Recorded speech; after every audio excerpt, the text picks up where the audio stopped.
Il est 19h42, la news, l'annonce est tombée. Elisabeth II, reine du Royaume-Uni de Grande-Bretagne, vient de décéder à l'âge de 96 ans. Vos appels 0826 300 300, vous les témoignez. Avec nous, Jacques Pessis. Jacques, bonjour. Bonjour bonsoir. Jacques. Cécile, bonsoir Philippe. Bonsoir, avec nous aussi Philippe Bilger. Philippe, rebonsoir. Bonsoir Cécile. Philippe. Philippe, on vient de vous quitter il y a quelques instants. Vous étiez déjà extrêmement ému d'apprendre que la reine d'Angleterre n'était pas très en forme, en tout cas que le pire puisse arriver. Le pire est arrivé. Quel est votre état d'esprit ? Eh bien Cécile, je reprends, mais évidemment en plus dramatique, ce que j'ai dit tout à l'heure, amour et admiration. Amour parce que j'ai véritablement le sentiment que si la reine est morte, Elisabeth II vient de tous nous quitter. Et admiration parce que il y a peu d'êtres, probablement est-elle la seule, à susciter une telle émotion consensuelle dans le monde d'aujourd'hui, et même chez ceux qui n'aiment pas la royauté, même chez ceux qui n'ont pas les vertus qu'elle a si remarquablement incarnées durant 70 ans. Dignité, allure, respect, silence, absence de vulgarité, amour, admiration, et il est évident que pour le roi Charles, si il aura une lourde succession à assurer, mais probablement le sait-il, et c'est le lot de toutes les personnalités admirables et exceptionnelles. Leur succession est difficile. Jacques Pessis, vous êtes la mémoire de Sud Radio. Peut-être que Elisabeth II, c'est le personnage de la seconde moitié du XXe siècle et de ces 22 premières années du XXIe. Ah, complètement. C'est-à-dire que cette femme, d'abord, elle a compris très jeune, quand elle avait 10 ans, qu'elle serait reine d'Angleterre. Parce c'était évident. Donc elle a été formée pour ça.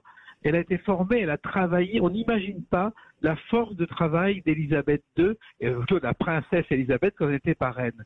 Et elle s'était préparée complètement. Elle est au Kenya lors d'un safari et elle apprend la disparition de son père. Elle revient d'urgence et à partir de ce jour-là, eh bien, elle va être reine d'Angleterre. Et elle a profité de ces derniers instants de liberté, je ne sais pas si vous savez, en France.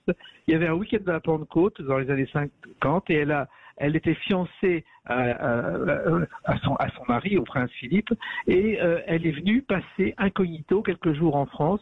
Elle a adoré la France, elle a appris le français. Son premier voyage officiel, c'était en France avec le président René Coty en 1957, avec un discours à l'Élysée mémorable en français. C'était une amie de la France, quelqu'un qui travaillait énormément, qui surveillait tout, qui acceptait les relations mondaines et qui avait une force insensée. La première force, c'est que lorsqu'on épouse quelqu'un comme Philippe Mountbatten, on doit rentrer dans la maison des Mountbatten. Eh bien non, elle est rentrée elle est restée dans la maison des Windsor et son mari a accepté, ce qui était totalement inattendu pour la tradition britannique. Mais justement, cette personnalité qui s'est forgée à travers le temps, vous le disiez Jacques Pessis, elle savait qu'un jour elle serait reine. Est-ce que quelque part, elle n'était pas déjà rentrée dans le personnage avant même d'être couronnée? C'était le 2 juin 1953. Et bien sûr, mais dès l'âge de 10 ans et 8 mois, elle a compris qu'elle serait reine. Parce que quand Édouard VII a abdiqué pour épouser Wallis Simpson, eh bien, ordre de succession oblige, elle était la prochaine souveraine. Et tout de suite, il y a quelqu'un qui a été impressionné par sa force de travail alors qu'elle avait 10 ans, c'est Winston Churchill, et qui avait dit elle a une autorité stupéfiante pour une enfant de son âge. Et elle a été d'ailleurs, il a été le premier ministre du règne d'Elisabeth II, ce qui est quand même assez cocasse. C'est le règne le plus long d'histoire, faut être clair. Et je pense que depuis la disparition de son mari, elle n'était plus la même. Et c'est vrai que son mari, elle est tombée amoureuse de lui à 13 ans, dans un dîner à l'école navale de Portsmouth. Et elle est tombée amoureuse, elle était trop jeune, elle l'a revu 6 ans plus tard à 19 ans. Le prince Philippe, qui n'avait pas vraiment prêté attention à elle, a été séduit, alors que c'était un coureur de jupons invétéré, et ils se sont mariés le 20 novembre 1947 à la ville de Westminster. Oui. Restez avec nous, Jacques Pessis, et on accueille André Berkoff. André, bonsoir. Bonsoir André. Bonsoir. Bonsoir. André, la disparition de la reine d'Angleterre, politiquement parlant, qu'est-ce que ça va changer ? Politiquement parlant, et heureusement pour les Anglais, ça ne va pas. Enfin, si. Ce qui va changer, c'est symboliquement. Politiquement, en principe, je pense que c'est Charles qui va reprendre. Ça fait 40 ans qu'il attend cela, non pas la mort de sa mère, mais enfin qu'il joue un rôle. Mais symboliquement, c'est très intéressant. Je pensais à ça parce que nous parlons aujourd'hui, nous sommes dans les crises européennes. Et on se dit quand même, et je ne suis pas un monarchiste excessif, mais je trouve que c'était pas mal d'avoir cet exécutif qui, en fait, ne gouvernait pas, mais qui avait cette extraordinaire puissance symbolique. Et évidemment, vous en avez parlé, la longévité, évidemment, du règne d'Élisabeth est quelque chose d'assez extraordinaire. Je pense à une chose, c'est évidemment cette série de Crown qu'il y a eu sur Netflix, qui était la couronne, qui était vraiment magnifiquement faite, surtout de la jeunesse à la vieillesse.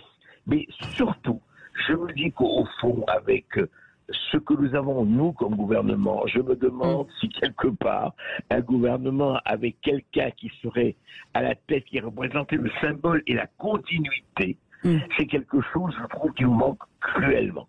On n'a plus de continuité. On a des intermittents du spectacle. Philippe Bilger, la continuité. Ce que dit André Berkoff, finalement, sur le symbole, vous êtes d'accord, Philippe Bilger? Cécile, et je poursuis, si j'ose dire, cette édition spéciale que vous avez si bien animée avec Philippe tout à l'heure.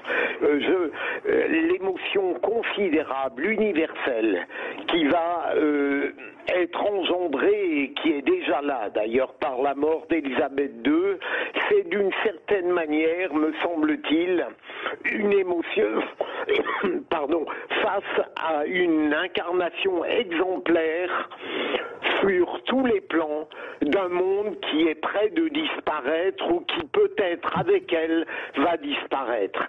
Il me semble que les vertus que j'ai aimées chez elle, comme tant d'autres, dignité, allure, pudeur, absence totale de vulgarité, sont des vertus dont le monde aujourd'hui est privé. Et probablement dans notre chagrin va entrer le fait qu'elle est la reine de la fin d'un monde, parce qu'elle a été encore une fois une incarnation à la fois merveilleuse et spectaculaire de ces qualités que je viens de décrire. Merci Philippe. André Berkoff, on parle d'une reine diplomate sur la diplomatie. Écoutez, c'est d'abord une reine. Ce qui est extraordinaire, c'est qu'elle a effectivement incarné quelque chose qui est au-dessus, non seulement au-dessus des partis, au-dessus des idéologies, au-dessus de la politique, c'est-à-dire qu'elle représentait d'abord l'Empire. Enfin, c'est peut-être le dernier maillon de l'Empire qui a disparu, l'Empire britannique, il y a longtemps. Mais elle a incarné. C'est-à-dire, vous savez, c'était le roi Farouk qui disait, le roi Farouk d'Égypte, il y a longtemps, lui, qu'il a disparu. Il disait, vous savez, un jour, il restera 5 rois. Les 4 rois, le roi de pique, de cœur, de trèfle et de carreau, et le roi d'Angleterre. C'est vrai que quelque part, aujourd'hui, bien sûr, il y a d'autres rois, il y a en Scandinavie, ailleurs, etc. Mais c'est vrai que l'incarnation de la royauté, mais une royauté qui n'est pas, évidemment, monarque absolu, ce n'est pas car tel est mon bon plaisir, c'est pas l'État, c'est moi, c'est pas tellement loin de Louis XIV, etc. Mais c'est je dirais, une monarchie bonhomme et en même temps extrêmement.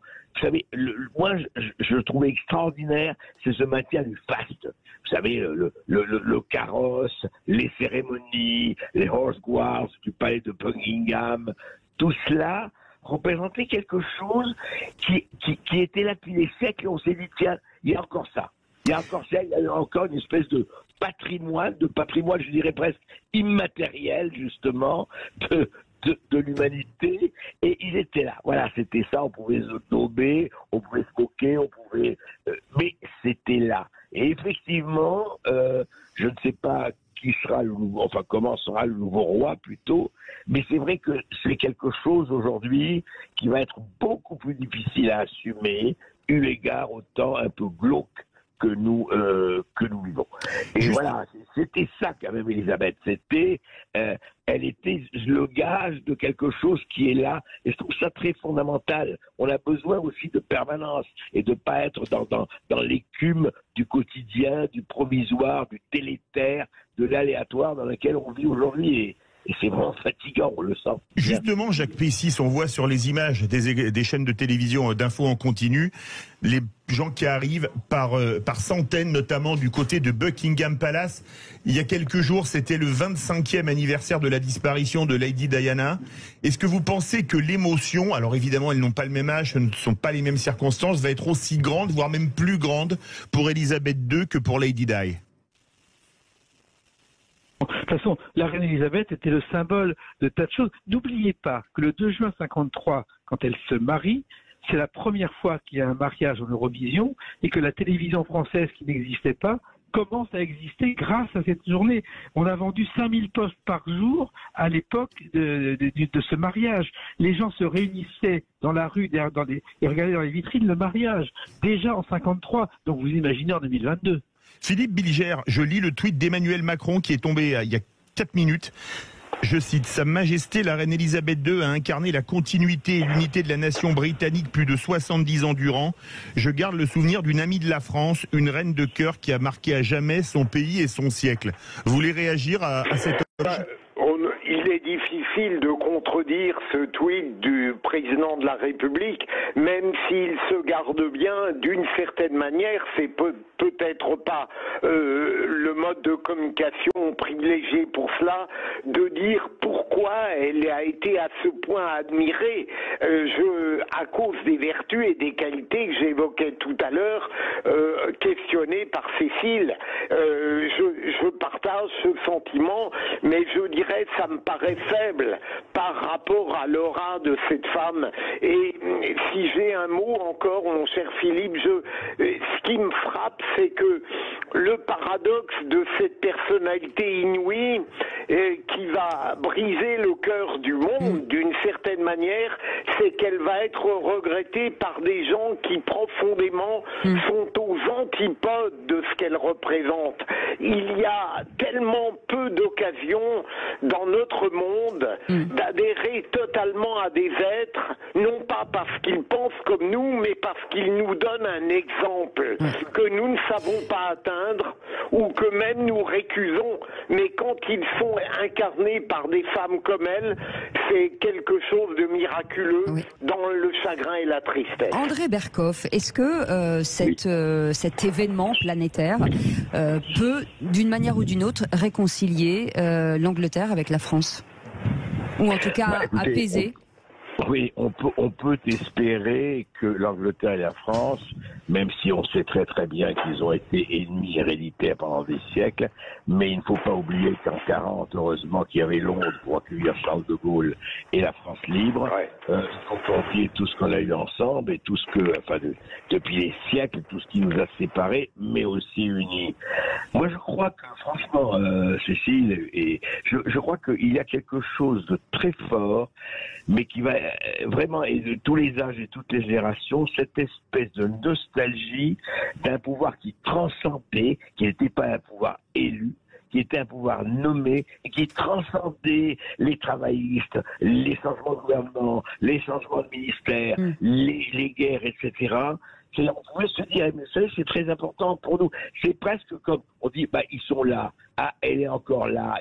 Mais même si, par exemple, regardez, pensez à des parents lointains, pensez à des grands-parents, pensez à des gens dont nous sommes proches, mais en même temps très loin, même si on les critique, on se moque, on se dit, mais il y a ça.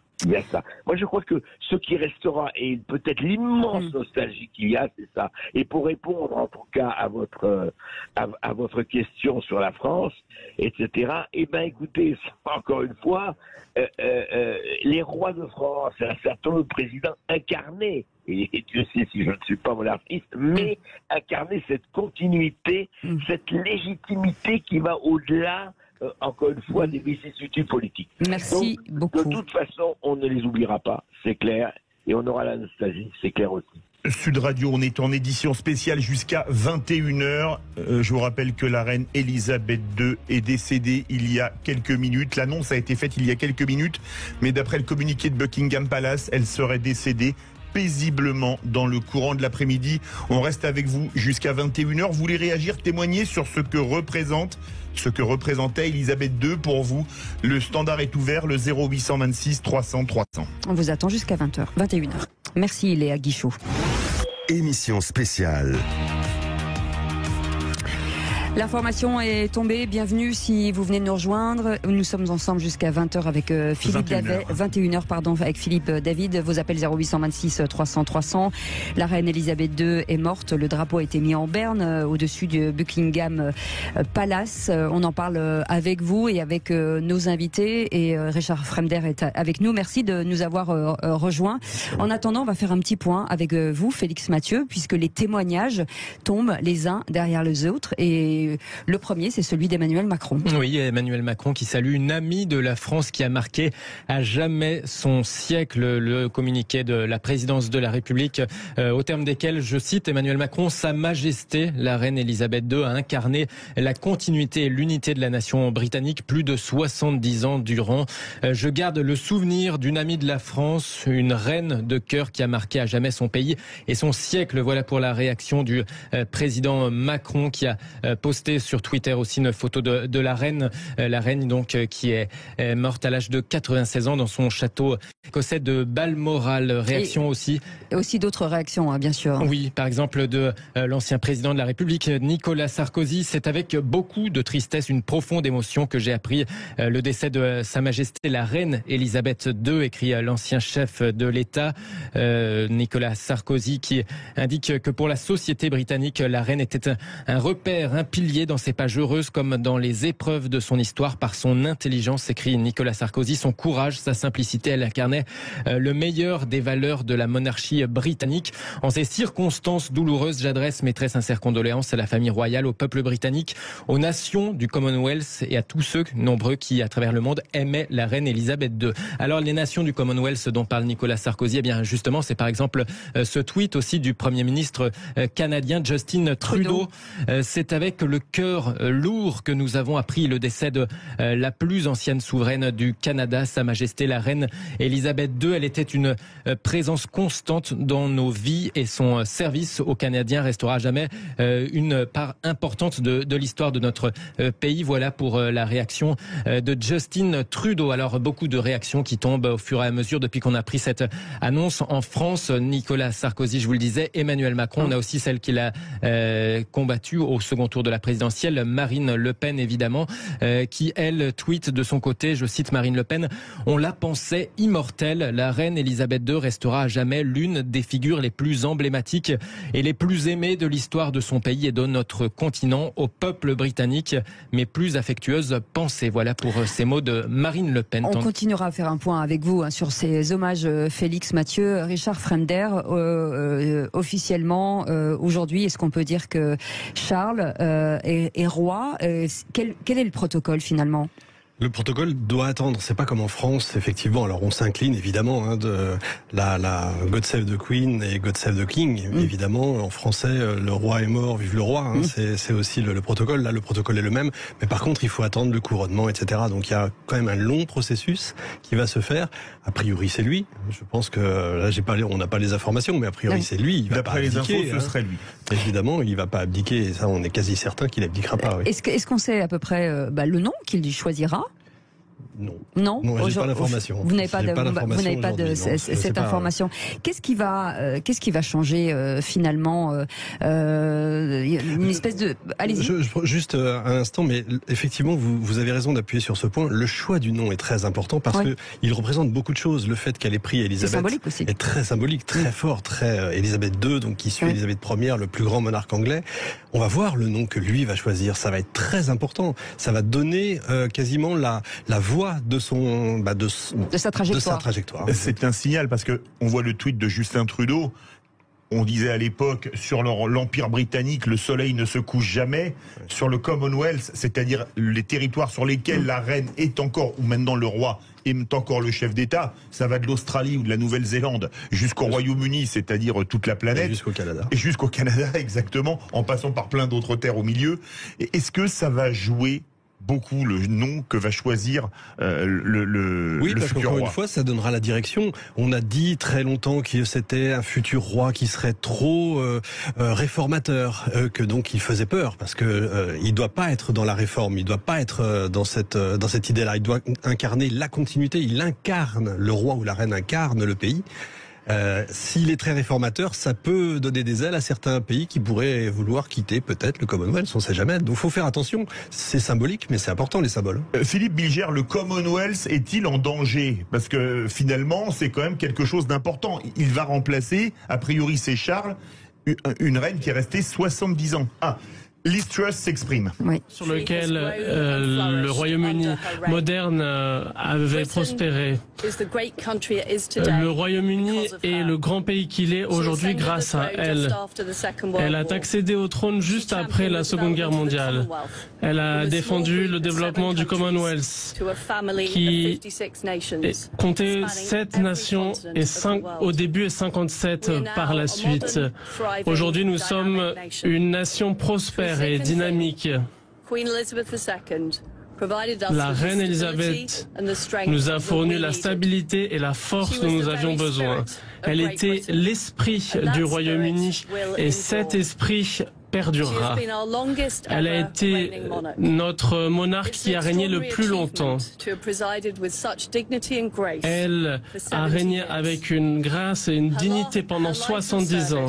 Sa vie de service dépasse la mémoire de la plupart d'entre nous.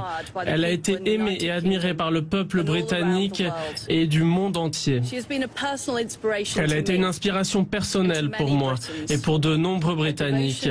Son dévouement pour le service est un exemple pour nous tous. Plus tôt cette semaine, à 96 ans, elle était encore déterminée à exercer ses fonctions lorsqu'elle m'a désigné en tant que 15e première ministre. Pendant toute sa vie, elle s'est rendue dans plus de 100 pays. Elle a touché la vie de millions de personnes dans le monde.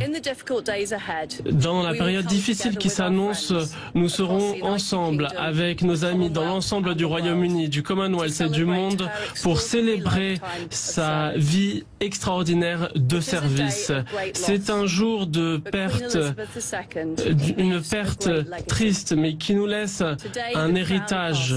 Aujourd'hui, la couronne a été transférée comme elle l'a été depuis plus de 1000 ans à notre nouveau monarque, notre nouveau chef d'État, Sa Majesté, le roi Charles III. Avec la famille royale, nous pleurons la perte de sa mère, mais ensemble, en tant que peuple, nous devons le soutenir pour l'aider à supporter la responsabilité qu'il porte désormais pour nous toutes et tous. Nous lui offrons notre loyauté et notre dévouement, tout comme sa mère a dévoué beaucoup pour de très nombreuses personnes pendant si longtemps. Et avec la fin de la deuxième époque élisabéthaine, nous ouvrons une nouvelle époque de l'histoire magnifique de notre grand pays, tout comme Sa Majesté l'aurait souhaité en disant que Dieu préserve le roi. Voilà, c'est une allocution hommage de la première ministre Liz Truss en direct sur de BFM. On va revenir justement avec vous, Richard Fremder. On parlait forcément de Charles qui devient roi et de Camilla qui va devenir reine consort, dont le parcours était tellement pas destiné à prendre ce rôle à la base. Ça c'est clair, et puis on peut dire que c'était chaotique, ça a vraiment été chaotique, et même très surprenant, parce que quand on sait que l'oncle d'Elisabeth a été obligé de démissionner, d'abdiquer, oui. Parce qu'il voulait épouser une divorcée, c'est très surprenant, donc effectivement c'est très chaotique comme parcours. Oui, est-ce que les Anglais vont l'accepter? Ça c'est autre chose. Est-ce qu'il sera aimé? J'allais dire, un roi d'Angleterre, quand on suit l'exemple d'Elisabeth, le roi n'est pas là pour être aimé. Alors il y a un communiqué de Buckingham Palace qui tombe à l'instant, une déclaration de Sa Majesté le roi au moment de la mort de la reine, la mort de ma mère tant aimée, Sa Majesté la Reine, est un moment de très grande tristesse pour moi et tous les membres de la famille. Donc on peut dire que Charles est le nouveau roi d'Angleterre, qu'il n'abdiquera pas. C'est acquis, n'est-ce pas ? Évidemment, il est le roi d'Angleterre, bien sûr. Avant de prendre Jacques Pessis, Philippe Bilger, c'est étonnant effectivement sur Camilla, effectivement de devenir reine consort. Oui, mais pardon Cécile, on l'évoquait tout à l'heure, il y a quelque chose de très surprenant dans le destin de Camilla.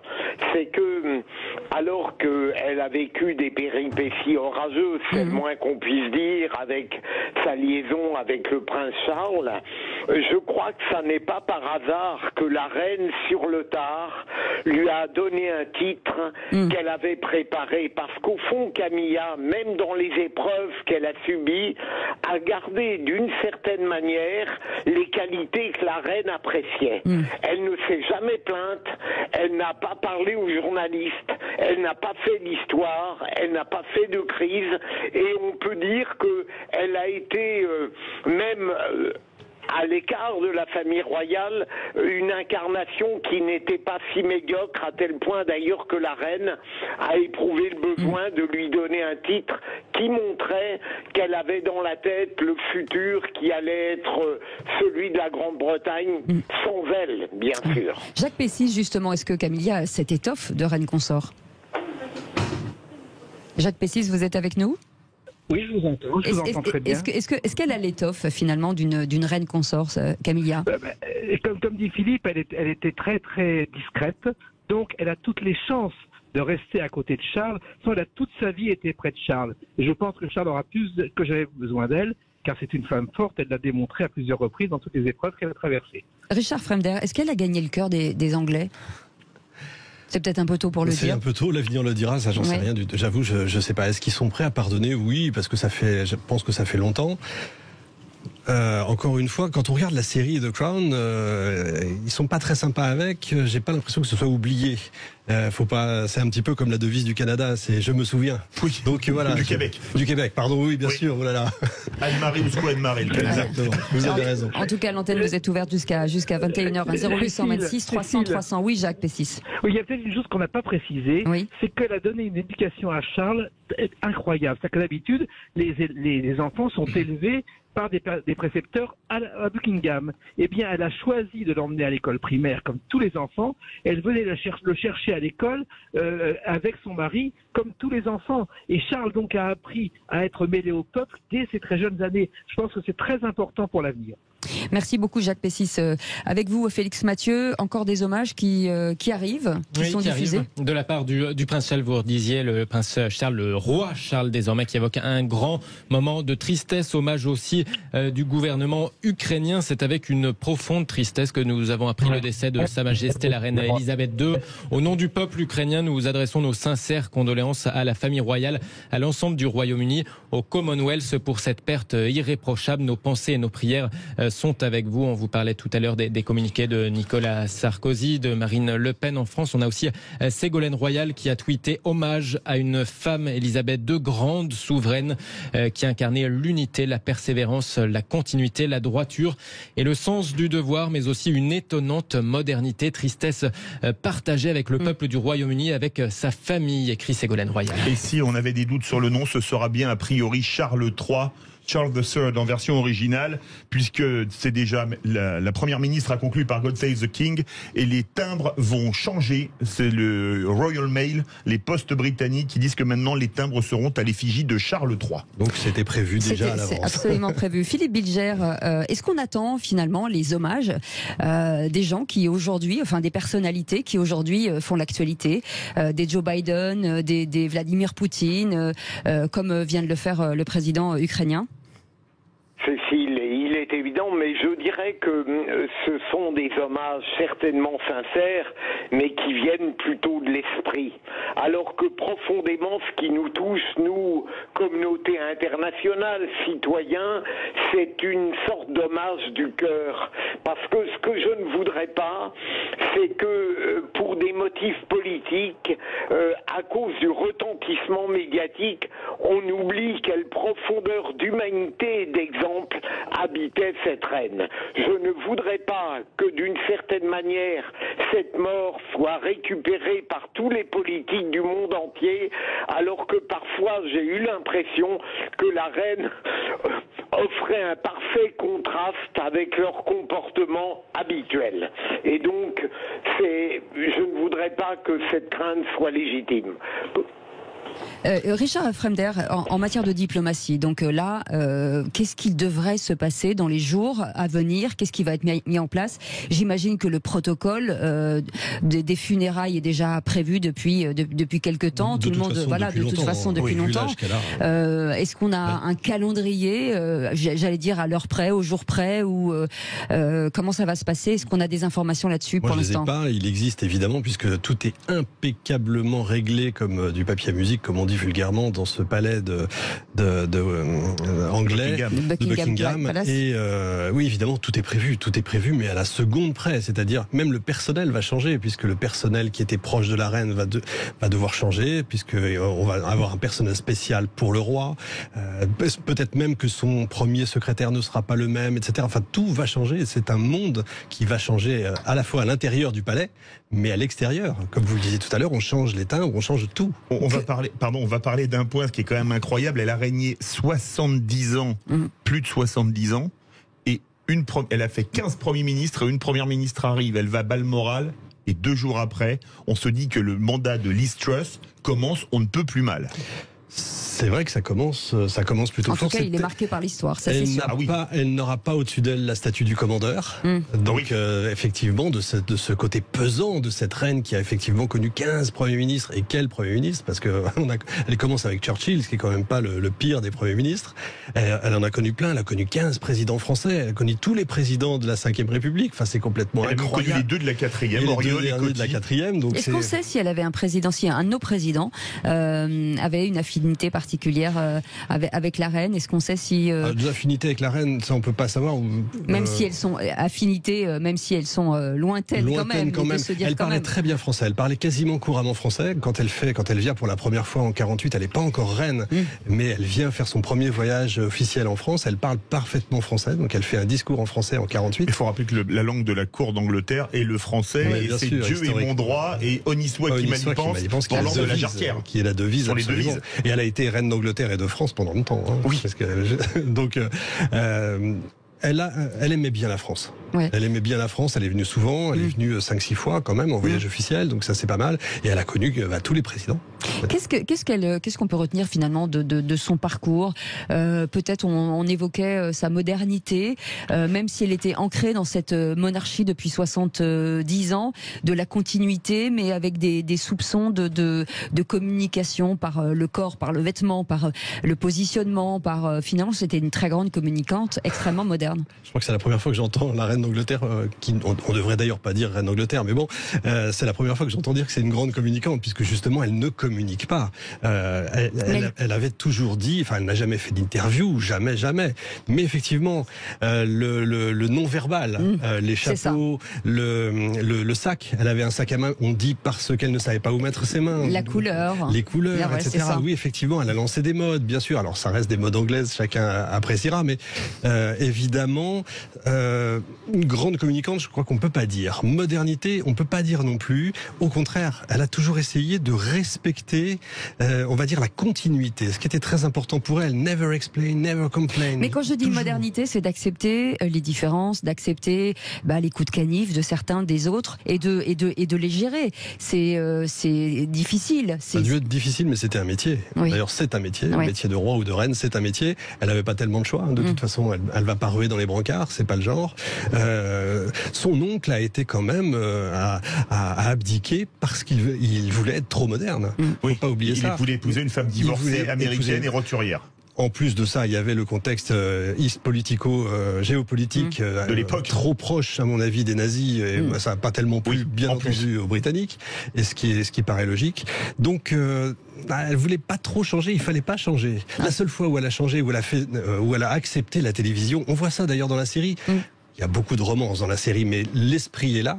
La seule fois où elle a accepté la télévision à Buckingham Palace, ça a été une catastrophe. Bon, en tout cas, vous restez avec nous, Richard Fremder, et avec, bien sûr, Philippe Bilger, Jacques Pessis, vos appels 0826 300 300. Dans un instant, avec Félix Mathieu, on déroulera cette journée chargée d'émotions pour comprendre comment ça s'est passé. Vos appels 0826 300 300 avec Philippe David. Nous sommes en direct jusqu'à 21h. Bienvenue à tous, c'est Sud Radio. Édition spéciale, la reine Elisabeth II est décédée dans le courant de l'après-midi au château de Balmoral en Écosse après un règne de plus de 70 ans. Cécile, nous sommes en édition spéciale jusqu'à 21h sur Sud Radio. Avec nous, Richard Fremder, historien, et Christian Macarian, chroniqueur international au magazine Le Point, nous a rejoint. Bonsoir. Mais tout de suite, les réactions dans le monde entier avec Félix Mathieu.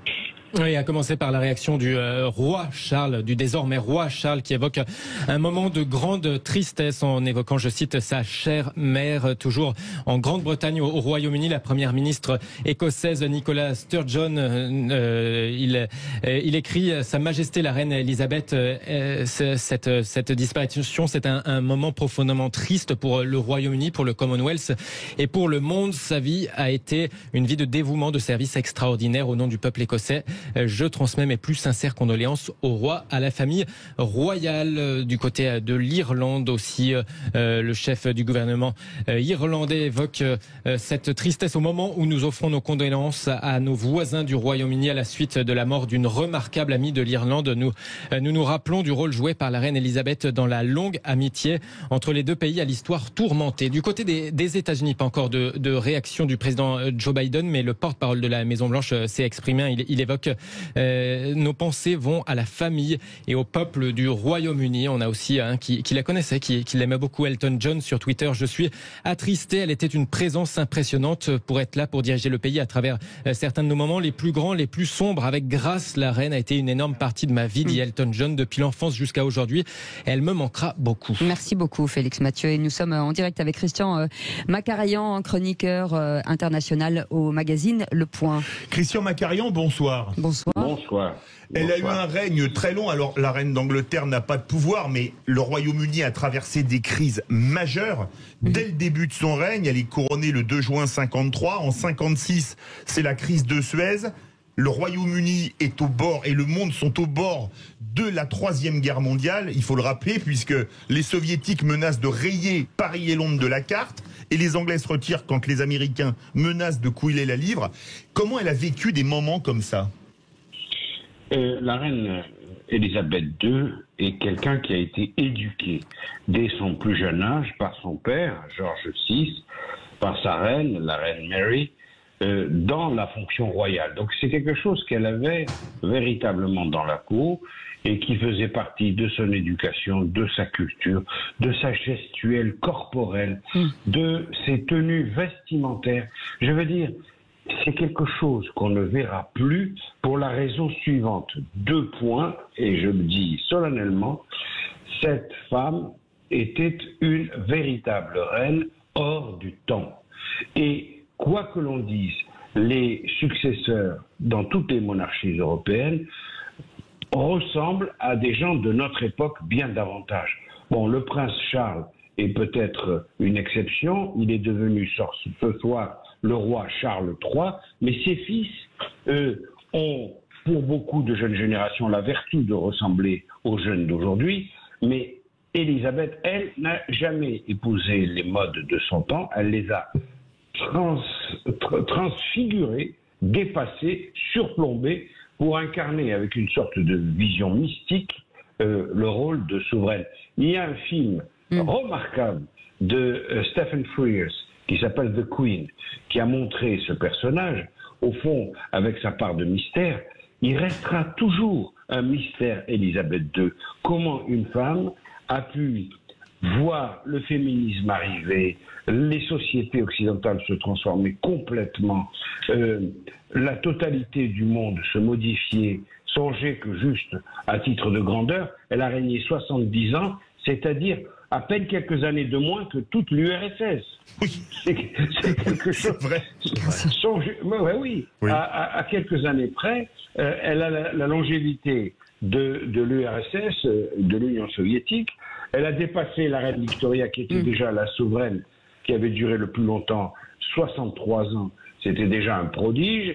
Et puis surtout, elle a eu pour Premier ministre Winston Churchill, qui était né en 1874. C'est dingue.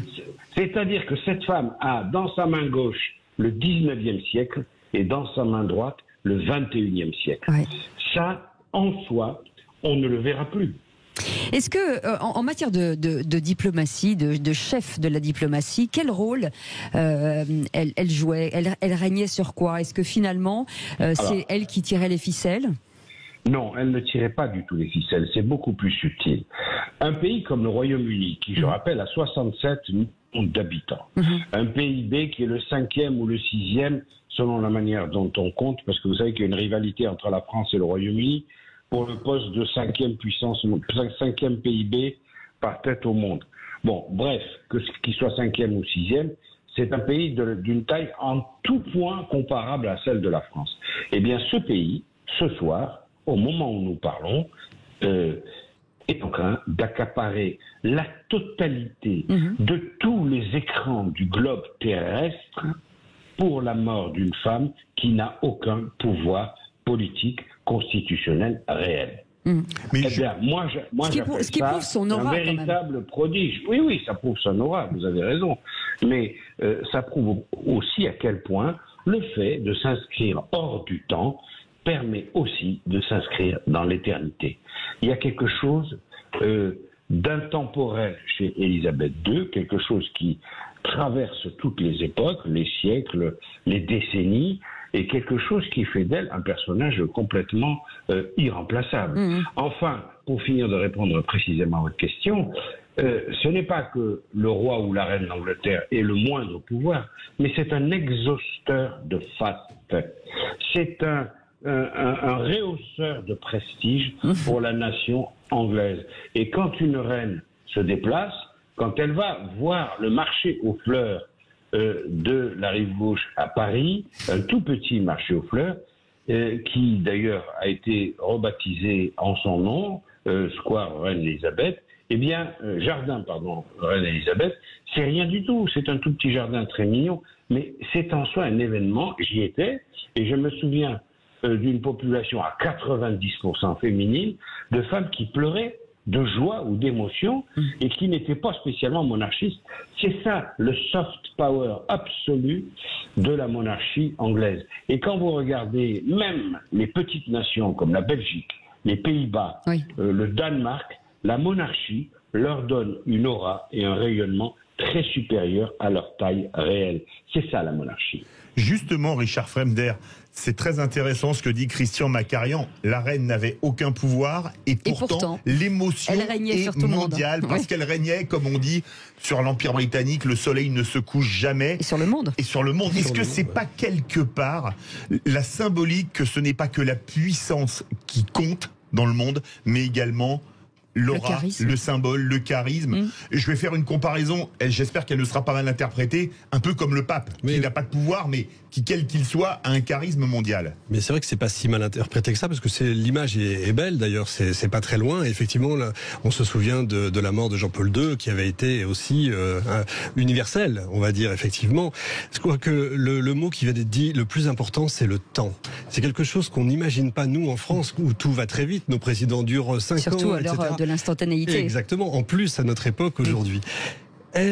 La reine d'Angleterre, 70 ans de règne, c'est intemporel. C'est-à-dire que c'est quelque chose, votre intervenant vient de le dire, c'est quelque chose qui a duré quasiment toutes nos vies à nous. Oui. On n'a connu qu'elle. Il n'y a que des gens de plus de 70 ans qui ont connu un autre monarque britannique. Et c'est ça. Absolument. C'est rarissime. Restez avec nous, Richard Fremder et Christian Macarian. On va dérouler le fil de la journée avec vous, Félix Mathieu, de cette journée très très très lourde en émotion. Oui, ça a commencé en milieu de journée. Les mauvaises nouvelles. Il était autour de midi quand la première ministre Liz Truss était au Parlement. Elle annonçait tout autre chose. Elle annonçait son plan d'aide aux ménages par rapport à l'envolée des factures d'énergie. Là, l'un de ses ministres s'est approché d'elle, s'est glissé à ses côtés, lui a tendu une note. C'est à ce moment-là que Liz Truss a quitté peu après la Chambre des communes. Elle a été suivie par le chef de l'opposition des travaillistes, ce qui forcément a immédiatement à Westminster suscité des spéculations, des interrogations.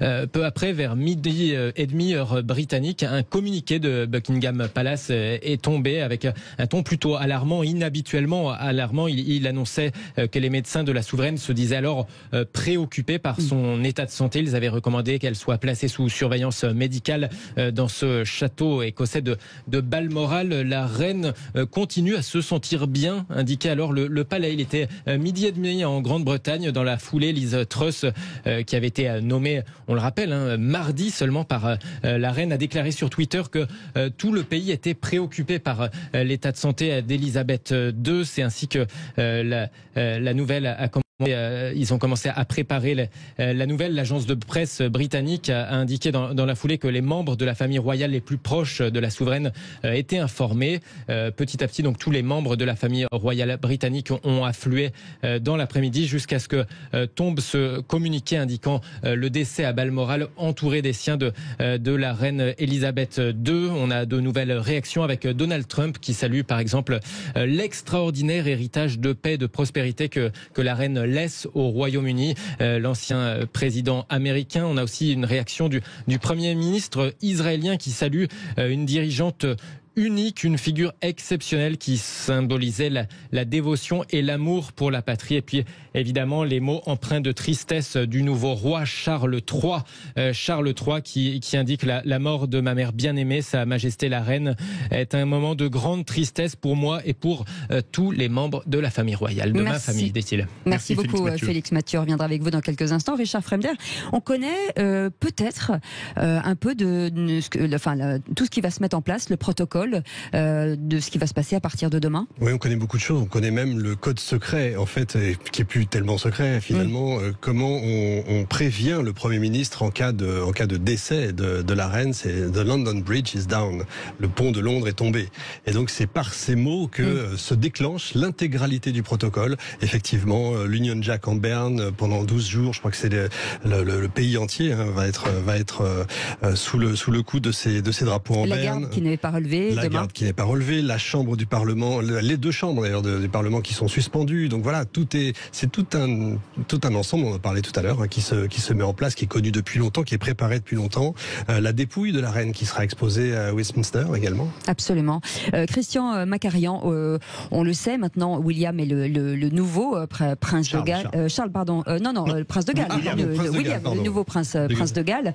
Est-ce que ça veut dire que il va y avoir des allocutions? Qu'est-ce que ça va changer? Alors, tout dépend de l'entente qui préexiste entre le père et le fils. Le père, c'est Charles III, donc désormais le roi, et le fils, c'est William, qui, de mon humble point de vue, montre d'un très grand talent de monarque. Alors là, pour le coup, jusqu'à arriver à se disputer avec son frère Harry, qu'il trouve trop désordonné et trop peu respectueux des usages. Donc, ou bien Charles III, qui est quand même un certain âge, assez 74 avancé, ans. 74 ans, exactement. Ou bien Charles III prend goût à cet exercice, ce qu'il n'a pas trop montré jusqu'ici, ou bien alors... est-ce qu'il pouvait le montrer jusqu'ici? Est-ce que la retenue n'était pas de mise? Sa mère était quand même très fortement présente, mais les choix de Charles, lorsqu'il était prince de Galles, donc jusqu'à ce soir... Les engagements, les choix, les choix qu'il a faits ont conduit à plusieurs crises, mais il n'y a jamais eu, et ça je crois que c'est important de le souligner, une dispute ou une cassure entre la mère et le fils. Le fils était d'une révérence et d'une déférence absolue vis-à-vis d'Élisabeth, de sa mère. Mais ce qui s'est passé, c'est que Élisabeth a cru bien le marier, évidemment, avec Lady Spencer. Voilà, Lady Diana Spencer. Bon, et c'est d'ailleurs assez frappant. Il y a quelques jours seulement qu'on a commémoré l'anniversaire de son décès. C'est à très peu de jours d'écart. Donc, le fait que, nous le savons, Charles ne voulait pas spécialement de cette union, mais qui s'est incliné et qu'ensuite, il n'a pas pu tenir la distance et il a fait ce qu'il a fait. C'est-à-dire qu'il avait une maîtresse, Camilla Parker Bowles, qu'il aime assurément d'amour, si je peux dire. Il a des vrais sentiments pour elle. C'est quelque chose qui relève un petit peu de la responsabilité d'Elisabeth II. Mais bon, est-ce que, franchement, dans notre entourage à tous, nous n'avons pas des mères qui veulent à tout prix le bien de leurs enfants et qui se trompent un petit peu. Bon, ça, c'est quand même humain, mais c'est ça qui est touchant dans la monarchie. C'est la recette essentielle de la durée de la monarchie, c'est que ce sont des humains qui prennent des apparences d'éternité ou d'immortalité. Ce ne sont que des apparences. La preuve, c'est qu'ils décèdent comme nous tous, mais ils échappent tout de même aux règles du temps. Enfin, il y a un dernier point qui est très important et qui va poser un problème à Charles. C'est la présidence symbolique, mais pas uniquement symbolique, sous le titre de gouverneur suprême, c'est le titre officiel, de l'Église d'Angleterre. Oui. De l'Église anglicane. Donc la reine était gouverneur suprême de l'Église anglicane et Charles III sera nécessairement également gouverneur suprême. Il n'a pas exactement le même parcours moral que sa mère. Donc ça ne portera pas à grandes conséquences, mais il faut encore que Charles, quelque part, se réhabilite vis-à-vis de ce rôle-là. Il y a tout de même près de 80 millions d'anglicans dans le monde. Il y en a en Afrique, il y en a dans les Antilles, il y en a en Asie, bien sûr. Et puis en Europe et aux États-Unis. Aux États-Unis, ils prennent un autre nom souvent. C'est celui d'Episcopalian, Église épiscopale. Donc, c'est quand même un rôle très important parce qu'il structure une partie de l'identité anglaise. Et puis pour finir, quoi qu'on dise, le monarque britannique est chef au titre du Commonwealth de 14 autres royaumes, qu'il s'agisse des îles microscopiques Tuvalu dans le Pacifique ou des îles Salomon ou bien du Canada, de l'Australie ou de la Nouvelle-Zélande. Quand vous allez au Canada, sur le billet de $10, vous avez le visage d'Elisabeth II et bientôt celui de Charles III. Donc ça fait quand même beaucoup de fonctions. Et justement. Et il va falloir les assumer. Avant de redonner la parole à Richard Fremder, de nouvelles réactions, mon cher Félix Mathieu. Oui, avec les hommages qui continuent en France, l'Élysée qui annonce mettre ses drapeaux en berne dès demain, une annonce du palais de l'Élysée, tandis que du côté de la mairie de Paris, on annonce que la tour Eiffel sera éteinte dès ce soir en hommage à Elisabeth II. C'est une annonce de la maire de Paris, Anne Hidalgo.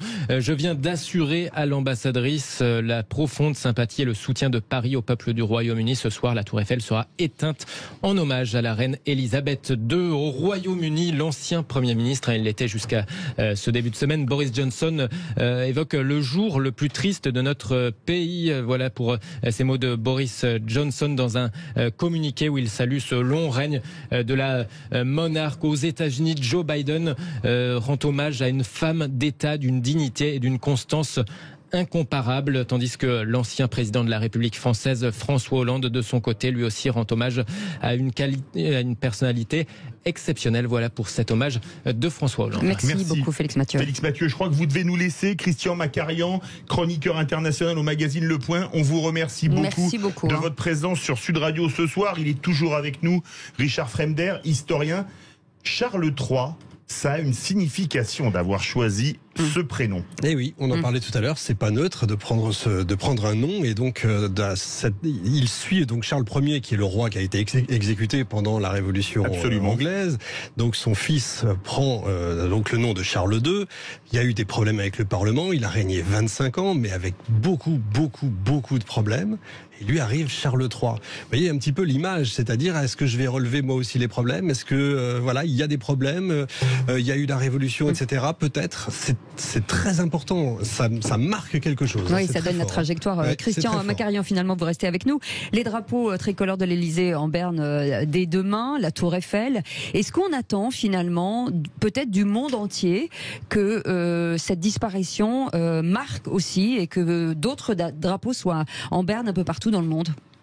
Alors oui, bien sûr. mais n'oubliez pas le contexte impossible à oublier, je pense, dans lequel nous nous trouvons, c'est-à-dire la guerre de la Russie à l'Ukraine. Donc c'est quelque chose qui offre un contraste saisissant. Vous avez d'un côté un système de pouvoir, celui de Poutine, qui est conçu après moult modifications constitutionnelles pour laisser le chef de l'exécutif au pouvoir s'il est réélu, et il n'y a pas de doute, pas trop de doute, jusqu'en 2036. C'est-à-dire vous avez un système de coercition et de répression afin de se maintenir au pouvoir coûte que coûte, et de l'autre, vous avez la placidité, la sérénité, la force et la puissance d'une institution qui a un millénaire d'existence et qui s'accomplit dans la paix et dans la continuité sans heurts. La reine est décédée, aussitôt son fils est proclamé roi du Royaume-Uni, c'est-à-dire d'Angleterre, d'Écosse, de Galles et d'Irlande du Nord. C'est quand même assez frappant sur l'état de notre monde et sur la furie qui s'est emparée d'une partie de ce monde-là. Donc le fait que la reine décède à ce moment-là, à mon avis, est une sorte de pause. Oui. Richard, pardon. Allez-y, Christian Macarian. Oui, une sorte de pause dans la furie du monde actuel. Et ça va obliger quand même à réfléchir. Donc à propos, Cécile, des drapeaux en berne. En berne, oui. Il va y avoir aussi d'autres mesures, bien entendu. Bien sûr. Des hommages. Ben oui, et tous les chefs d'État vont être tenus de dire quelque chose. Le pays où la reine d'Angleterre s'est rendue le plus pendant tout son règne, comment s'appelle-t-il? Il s'appelle la France. Oui.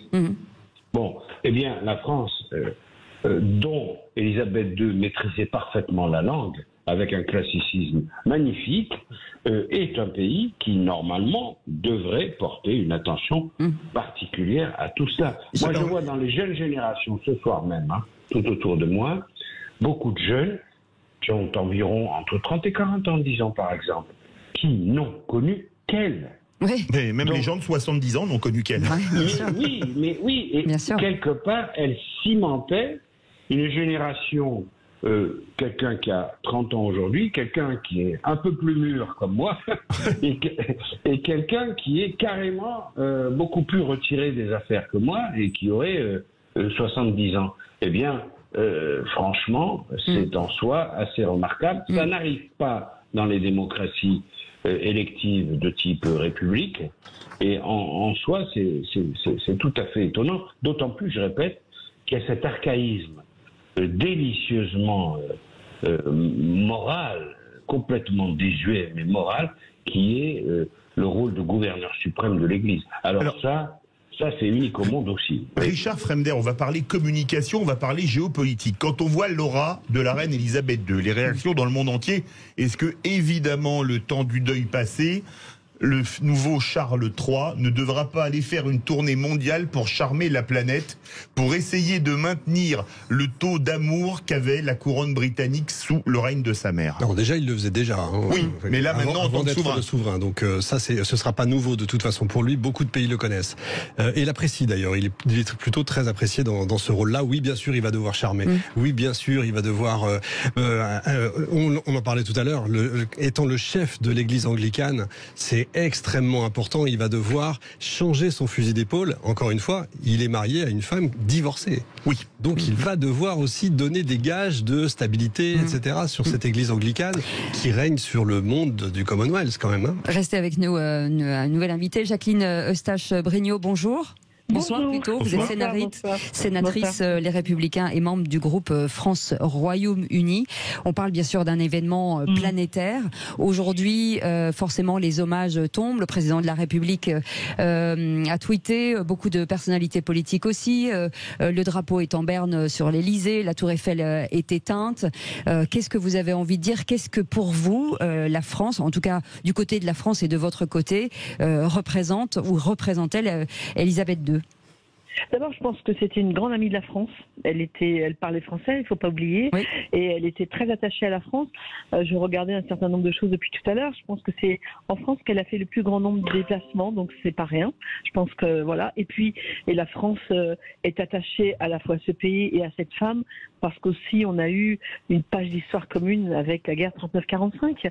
Elle était très engagée. Voilà, ça on ne pourra jamais oublier. Alors il y a parfois des petites tensions entre la France et l'Angleterre, mais il y a beaucoup d'amitié et une histoire commune. Voilà. Et c'est vrai que on voit aujourd'hui tous les Français. Évidemment, elle n'était plus toute jeune.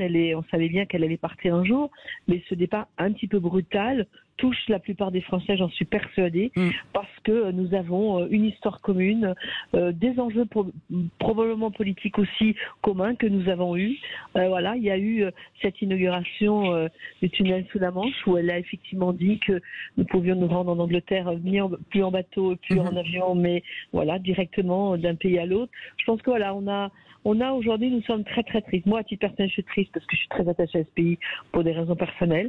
Mais je pense que la plupart des Français, elle faisait aussi partie de du cœur des Français, notre famille et du cœur des Français, j'en suis persuadée. Absolument. Vraiment. Il y a encore des réactions qui tombent. Réactions parmi les monarques européens, Félix Mathieu, notamment en Espagne et en Belgique. Oui, en Belgique où Philippe et Mathilde, le roi des Belges et son épouse saluent une personnalité extraordinaire qui a laissé sa marque dans l'histoire. Du côté du Premier ministre espagnol, on salue en Elisabeth II une figure d'importance mondiale, témoin et auteur de l'histoire britannique et européenne. Christian Macarian, les funérailles devraient arriver sous peu. L'organisation, la gestion des chefs d'État, de la sécurité, on peut forcément parler d'un événement planétaire ? Ah oui, incontestablement. D'abord par le recueillement, encore une fois. Vous savez, on parle sans arrêt de la théorie de l'accélération de l'histoire, d'une actualité folle, un événement chasse l'autre de minute en minute, surtout dans la mondialisation, ce qui peut se passer en Australie ou en Nouvelle-Zélande a une influence totalement de l'autre côté du monde. Tout cela, ça produit une sorte de tension permanente.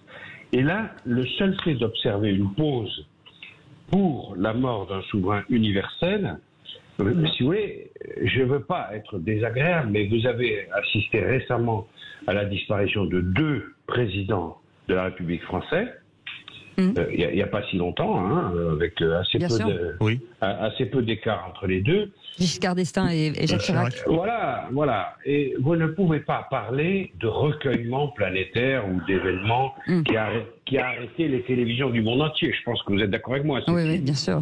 Non, la dernière fois où la mort d'un président est vraiment émue le monde entier, il y a eu Mitterrand, mais il y a eu surtout De Gaulle.